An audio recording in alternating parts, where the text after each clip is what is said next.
as the team looks for the presentation. So a little bit of introduction of myself.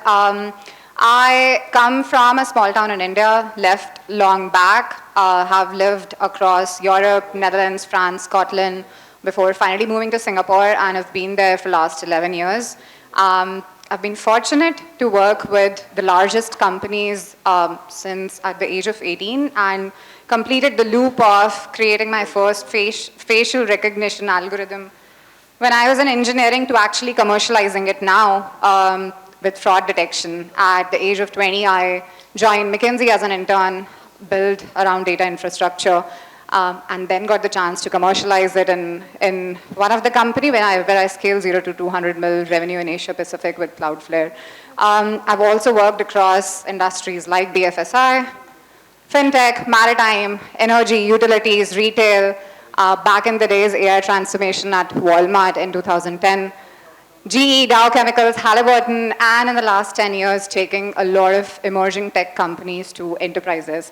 My learning over the last 10 years, always working with US companies, is that a lot of things get missed because they don't care about Asia, or the culture is very, very tough to adapt. So somebody pointed out the languages, the Spanish and Hispanic. There are more than 2,300 languages in Asia. When I was taking tech to the market, I realized there's a massive segment which is left out because the customization need is massive. The consulting is missing. Customers are lost when it comes to AI adoption and what is the use case to drive and whether they are using the AI right or not. That's what led to starting of AgentStack. The goal is to hopefully build one of the largest AI company, which is global. We are global already with teams across US, Europe, Middle East, Asia. But the main core is how to build a cyber resilient and sustainable company. I believe that it will be built either by design or it won't exist, which is what we've fundamentally seen in the last several years with the pace at which AI moved and things broke. Whether we see at large companies or small companies, when it comes to governance, resiliency, infrastructure is breaking or leakages are happening. So how do we build it by design and not bolted is the goal, and that's where the core integration and interoperability comes in. So my experience enables me to connect the dots fast. I normally do 0 to 1, 0 to 1, 0 to 1 and move very fast. I haven't stayed on projects for more than a quarter. One of the core reasons to leave Europe was because it became very slow, but I really appreciate now because Europe took the long time to stick to data sovereignty and build the things right way. A lot of countries didn't do that. Asia scaled fast over the last decade, but couldn't adopt on AI, which gives a massive TAM of roughly like $3 trillion, and there's $700 billion on digital transformation by next year. So that's a massive potential that can be leveraged if AI is implemented right. What is sustainability and resiliency? Governance, data sovereignty, and resource efficiency. We all know that a lot of consumption that AI is doing today is not sustainable, and a lot of models would just go away. So some of the core industries and the problems that they are facing and where we are working with the customers and resolving. Fintech, payments, when it comes to the startups, Asia has seen massive growth across all of Asia Pacific, a lot of startups, but when we look at the core infrastructure, it needs to be very, very resilient. This is everybody's goal, and everybody was building towards this, but what we see today is still all of us using Visa cards. There are way more cheaper alternatives, but what Visa is able to do is build the trust, and trust is what builds a brand, and that's what commands a premium. So trust is what is lacking today when it comes to fintech. We see massive frauds, and somebody pointed out in the beginning on inclusivity and women, and one of the core things that comes into cyber attacks when it comes in is social engineering, psychological engineering, and the key gap that I have seen in my experience growing across critical infrastructure and global experiences, the lack of diversity. When there is lack of diversity, you end up building products which are actually not built for every user. So that's core crux of how do you build the right products, which are diverse, which is taking into all things account, and then also user-friendly, which would ultimately drive the adoption. We are working with a lot of tech partners from all across the globe, and then building SI teams. Manufacturing, so this is actually today's reality. My last role before starting Asian Stack was in manufacturing. I was working with the largest manufacturers of Japan, Korea, Southeast Asia. They still work on pen and paper.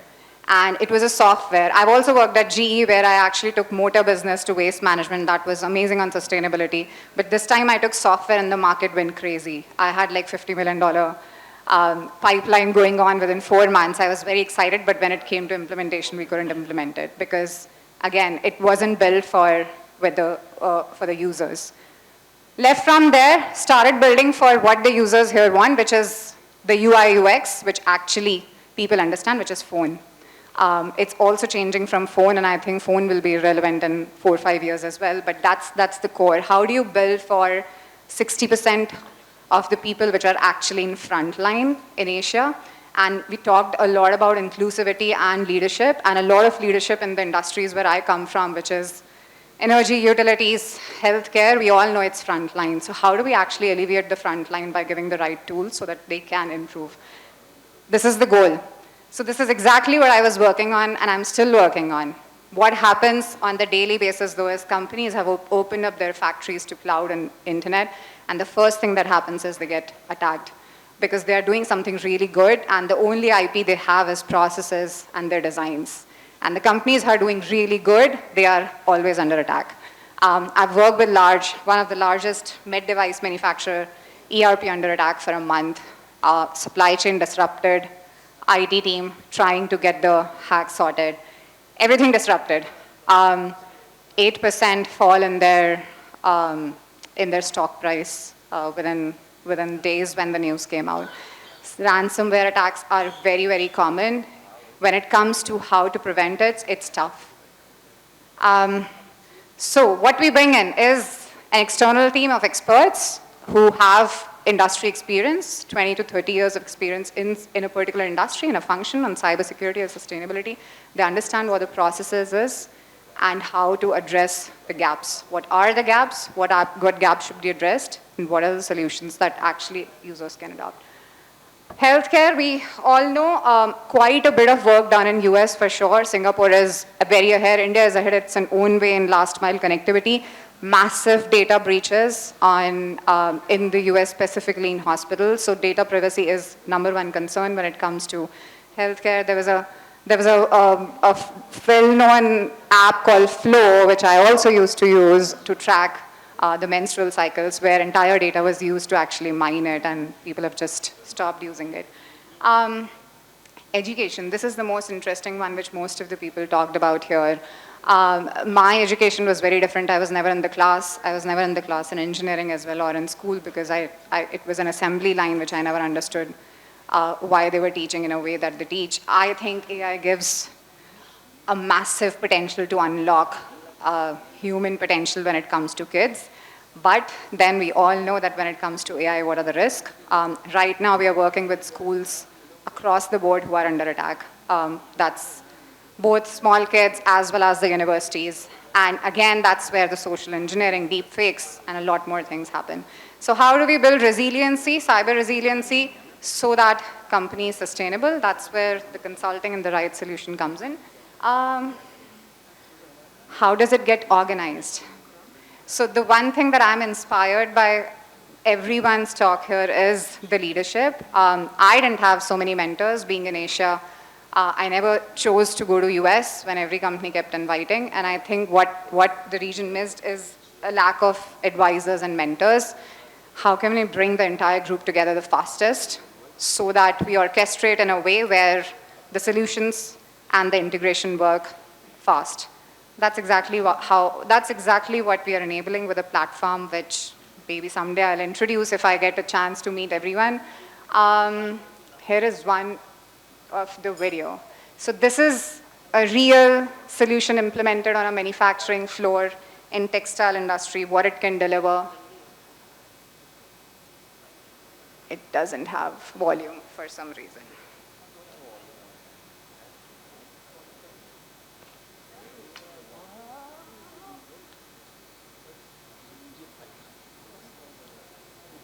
So this is an entirely automated textile factory. It takes a week to deploy this end-to-end supply chain, visibility, efficiency, productivity, scheduling.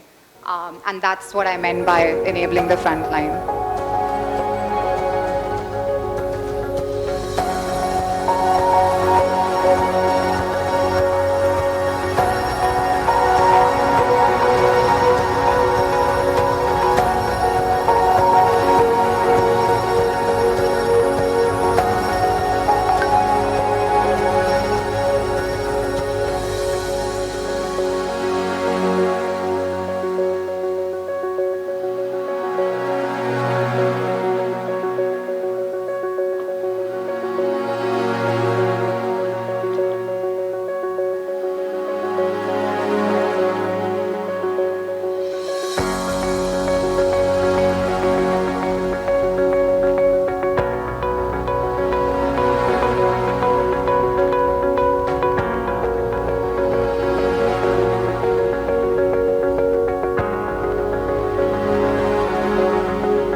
Thanks. So this was just one demo of textiles. Similarly, we go across all critical infrastructure, aerospace, defense, healthcare, with different solutions which are not bolted, secure, bringing sustainability.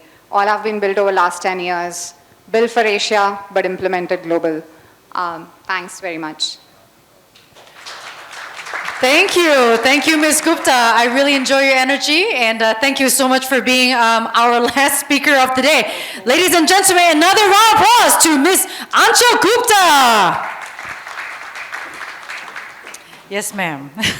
You all know exactly what to do anymore. I do not need to announce. Dr. Neetu, please join me on stage once more. Thank you, Ms. Gupta. Your insight reminded us that security enables innovation and safeguard the trust our world runs in. Seems like you have been doing quite a lot on cybersecurity, and thank you so much. I would love to hear from you how to prevent from being hacked, which I was just last month. So thank you once again for your contribution to the Global Leadership and Legacy Conclave 2026. And thank you once again, Dr. G.D. Singh and Dr. Neetu Singh. Thank you.